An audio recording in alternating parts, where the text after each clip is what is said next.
Vamos continuar no assunto de censura e Venezuela, porque acho que todo mundo ficou vidrado nesse final de semana, no domingo e na segunda-feira, na situação da Venezuela. E parece uma coisa absolutamente louca, pareceu uma coisa assim, absolutamente uma loucura mesmo.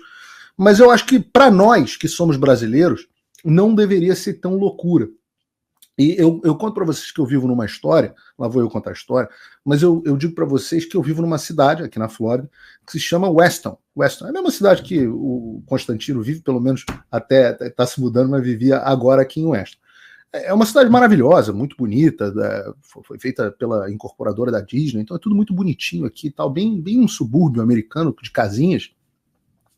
E o Weston é muito conhecido por ter uma população enorme venezuelana.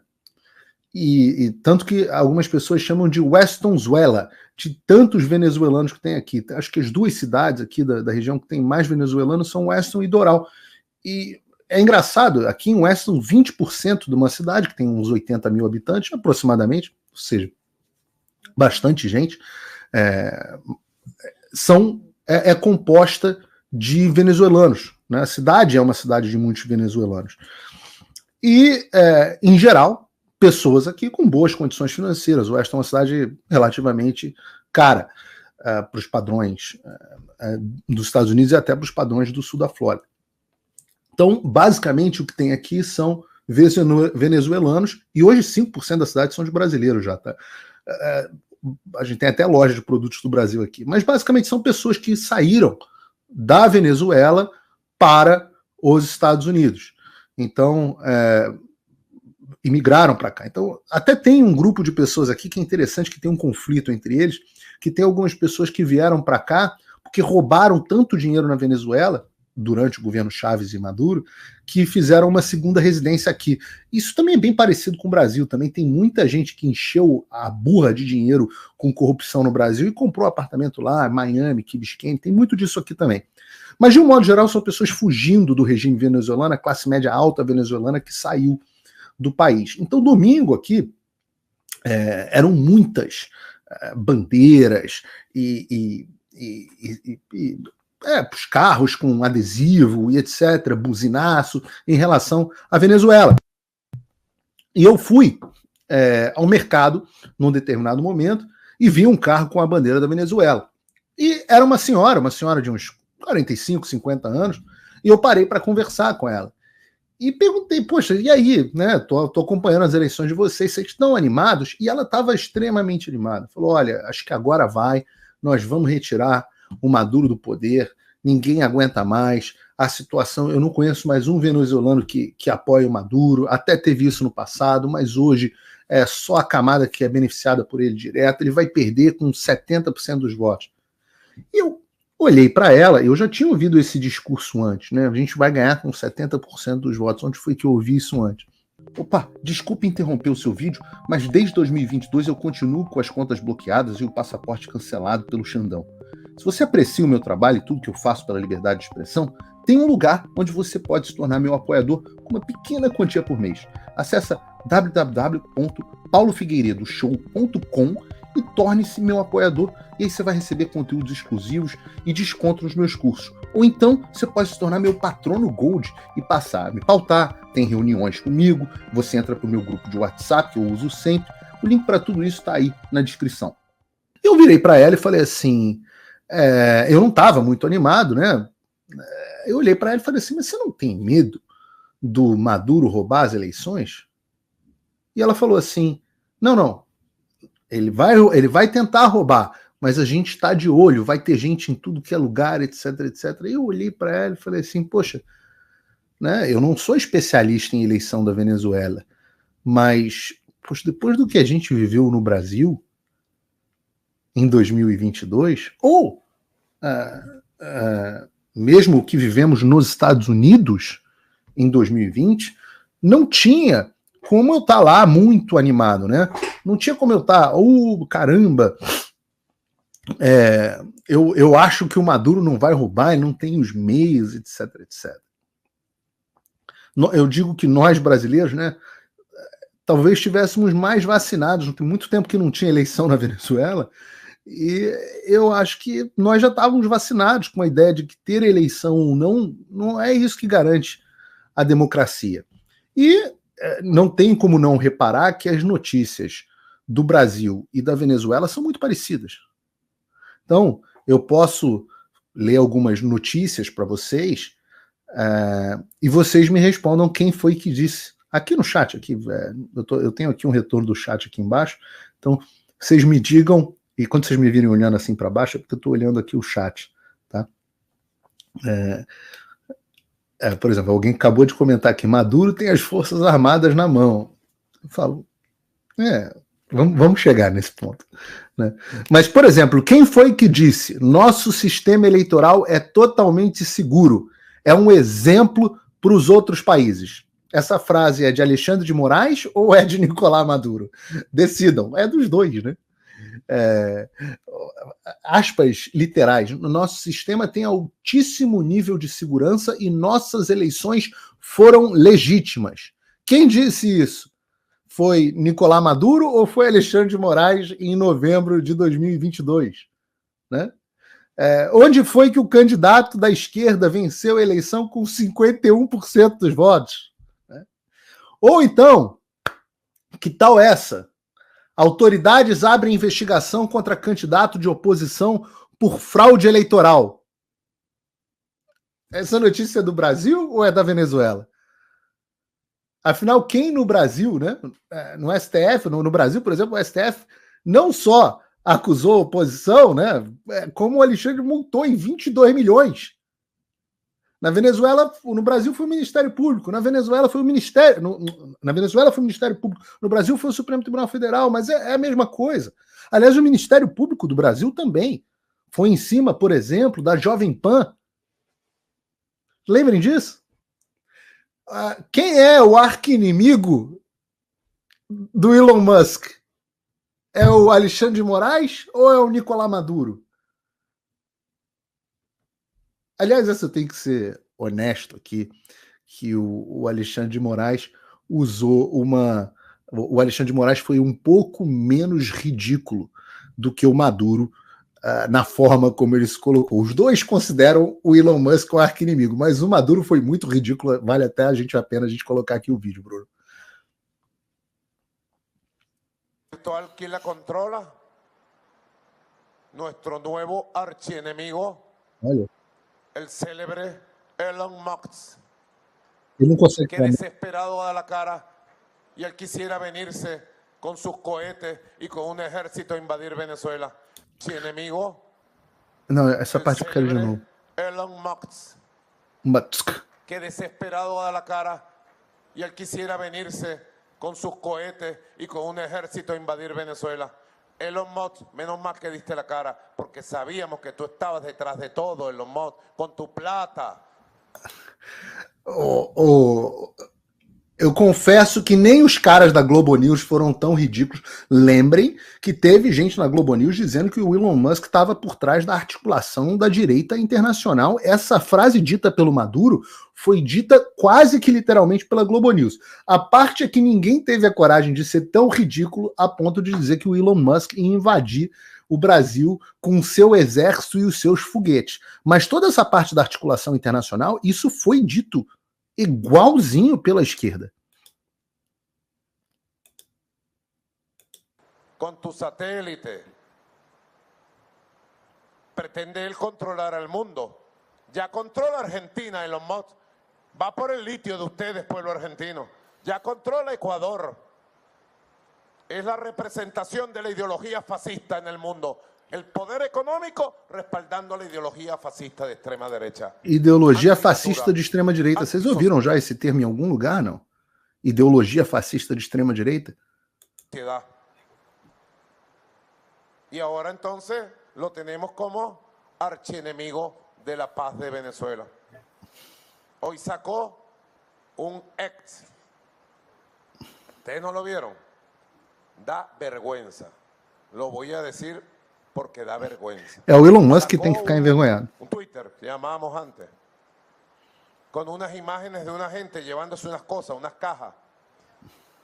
y resulta que era un video de por ahí de una gente llevándose unos aires acondicionados. Entonces él dijo, la prueba contra Maduro que se robó las elecciones, las cajas que se están robando el CNE.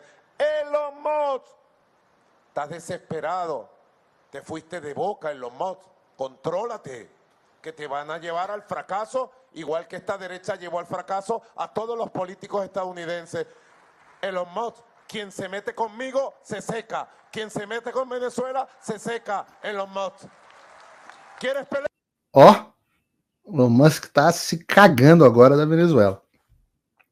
Mas eu volto a dizer, o discurso é exatamente o mesmo discurso. O discurso contra o fascismo da extrema-direita, o discurso do Elon Musk está por trás dessa rede.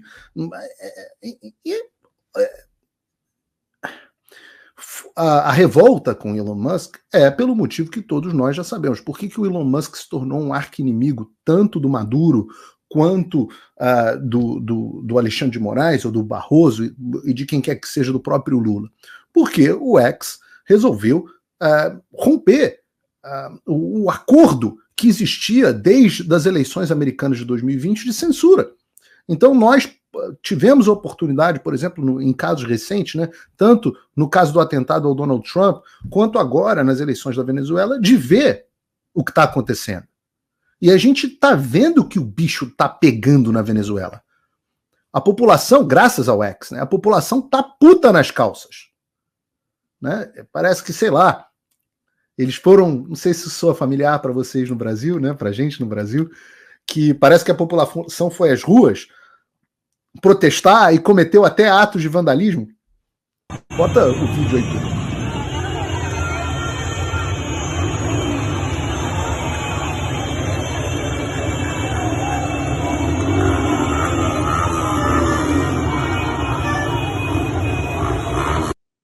Nego puto nas calças. E essa imagem, obviamente, né,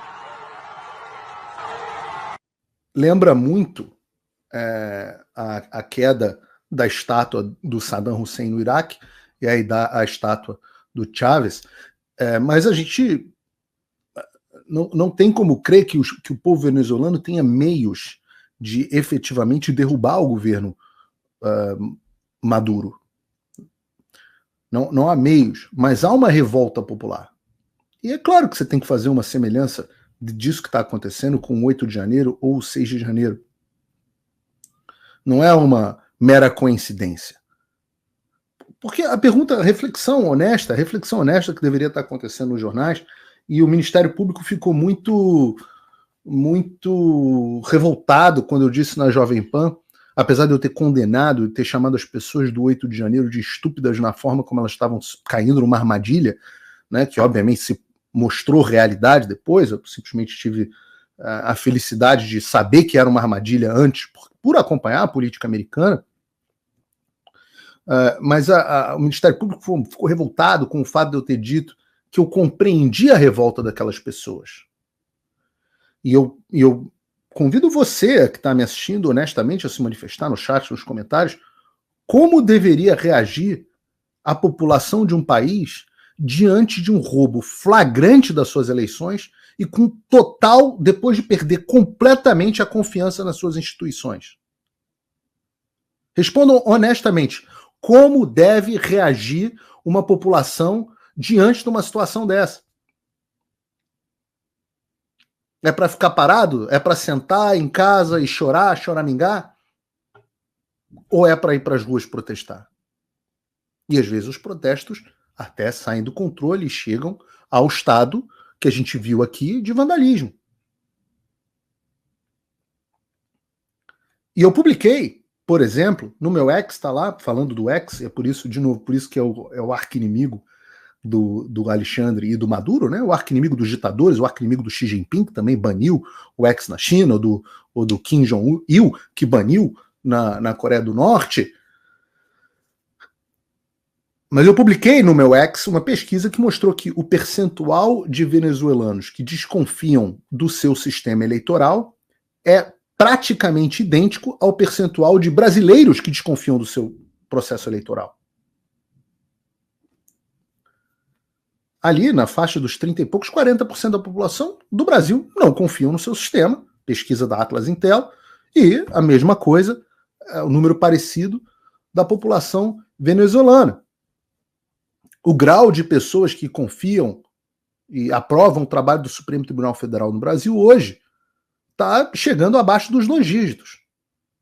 13% da população, se eu não me engano. Então, quando você chega a esse estágio, você repara, olha, a população tentou se manifestar democraticamente nas urnas. E foi um festival, nós vimos aqui um monte de gente impedida de votar, uma falta de transparência completa no processo eleitoral, e aqueles que controlam o processo dizem, não, nosso processo é maravilhoso. Nós temos aqui, nós somos exemplo para o mundo inteiro. Nem o Brasil é tão bom quanto a gente. Como deve reagir uma população que se encontra nessa situação? Ora, eu vou fazer um paralelo com os Estados Unidos, então se vocês não querem que eu faça paralelo no Brasil. A população recorreu à justiça nos Estados Unidos. É mentira, é falso, é fake news de que o Donald Trump foi derrotado na justiça todas as vezes. A maioria dos processos, como o fatídico processo da Suprema Corte, os tribunais se recusaram a olhar os casos.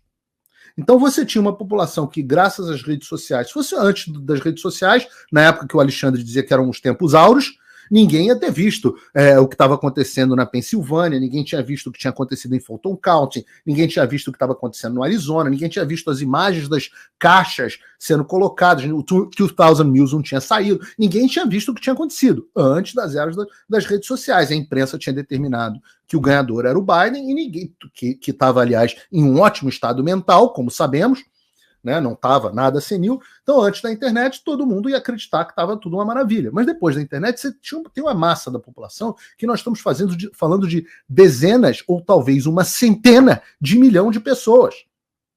Dezenas e dezenas de milhões de pessoas que não confiam no seu sistema. Essas pessoas olham e veem a imprensa escarrando na cara delas. A imprensa, no caso da Venezuela, é a imprensa oficial. Eu não vejo nenhuma diferença entre a imprensa oficial da Venezuela e a Globo News. Absolutamente a mesma coisa. Talvez a Globo News esteja mais à esquerda do que a imprensa oficial da Venezuela. O discurso é o mesmo. Elon Musk está por trás de tudo, o atentado do Trump foi fajuto, os imperialistas, fascistas, de extrema direita, aliança global, o discurso é a mesma coisa. Então essas pessoas, em vez de reconhecerem qual é a situação e falarem assim, pô, vamos ter uma discussão, vamos ter um painel, como a Jovem Pan chegou a fazer. Olha, tinha pessoas lá que acreditavam, tinha pessoas que não acreditavam, vamos ter um painel e vamos ter uma discussão, vamos fazer as perguntas para as autoridades, etc, etc. Não, a imprensa dos Estados Unidos, a imprensa do Brasil e a imprensa da Venezuela, todo mundo não, foi uma maravilha. Isso aí, quem desconfia é negacionista eleitoral. Então, a população só tem como reagir dessa forma que a gente está vendo. E eu digo que é uma forma estúpida, e disse que era estúpida no 8 de janeiro, não por não ser legítimo o sentimento, mas por ser claramente uma armadilha. Se você não dispõe dos meios, você está se colocando numa situação de vulnerabilidade. Eu sempre falo isso. Uma boa parte de eu poder falar o que eu estou falando é porque eu estou dentro de um país livre. Se eu estivesse no Brasil, eu ia ter que fazer que nem fez o Fiuza, por exemplo, que tem que se calar. Senão você morre jogado num calabouço. Soldado que sai correndo na frente da metralhadora, ele não é herói, ele é estúpido. Então, a Bíblia fala, a gente ser inocente como a pomba, mas prudente, esperto como a serpente. A prudência é a virtude cardinal. Porque a consequência disso, a gente viu no Brasil, é mais truculência estatal, que agora vai chamar esses protestos de, vocês já sabem, golpe de Estado e ameaça à democracia. Com direito a endosso dos militares. Não é brincadeira. Realmente endosso dos militares. Estamos en presencia, sencillamente así lo digo, de un golpe de Estado. Golpe de Estado. Un golpe de Estado fraguado nuevamente por estos factores fascistas. Os fascistas da direita extrema. É a mesma coisa, é a mesma coisa. Essa frase poderia ter saído da boca de um ministro do Supremo Tribunal Federal ou do comandante do Exército do Brasil. Está apoyado, por supuesto, por los factores imperiales, el imperialismo norteamericano y sus aliados y sus lacayos y cipayos. Un golpe de Estado en marcha, para lo cual el presidente comandante en jefe de la Fuerza Armada Nacional Bolivariana, Nicolás Maduro Moros, se ha puesto al frente para detenerlo nuevamente. Y junto a él, el pueblo de Venezuela, que lo eligió presidente para el próximo periodo presidencial. Há um golpe em curso e o Maduro é o salvador da democracia, o protetor da democracia. No Brasil foi o Alexandre. É golpe. Quando foi que a gente ouviu isso antes? Eu já expliquei, golpe de Estado para a esquerda é qualquer coisa que os tire do poder. Vocês acham que o general Tomás Frajola, comandante do Exército Brasileiro, não sentiu uma invejinha desse cara aí, sei lá que é o nome desse Zé Porra aí, da Venezuela, que foi lá e tudo colocado pelo Maduro, assim como o general Frajola, completamente incompetente e desacreditado para a função que tem, foi colocado lá pelo Alexandre. Talvez as nossas Forças Armadas não tenham chegado a uma postura tão ativa, porque de fato falta altivez a nossas Forças Armadas, mas passivamente o resultado foi o mesmo. Eu estava vendo uma entrevista do meu mestre de jiu-jitsu, Pedro Valente, no ConnectCast, aliás, recomendo muito para quem gosta de jiu-jitsu, e ele falando o seguinte, que o pai dele ensinava para ele que, eu vou parafrasear aqui, acho que citando algum jurista alemão, o que é sempre perigoso, mas dizendo o seguinte, que basicamente dizendo o seguinte, aquele que tolera uma injustiça é pior do que aquele que comete uma injustiça. Porque o que comete uma injustiça, às vezes, pode não saber, etc. Mas o que tolera, ele está vendo aquilo, ele está aceitando aquilo. Então, o pecado, né, como a igreja separa, né, o pecado da comissão e o pecado da omissão. Os dois são pecados. Então, talvez tenhamos Forças Armadas com níveis diferentes. Então, mas se tornaram partícipes, em ambos os países, da repressão política. E não tenho dúvida, esse é o caminho da Venezuela. Esse é o caminho da repressão política. A gente já tinha, na Venezuela, assim como no Brasil, a grande líder da oposição, no caso lá a Maria Corina, no caso do Brasil Jair Bolsonaro, ambos inelegíveis por decisão de tribunal. Tribunal aparelhado pelo Maduro lá e tribunal aparelhado pelos 25 anos de governo de esquerda que a gente teve no Brasil.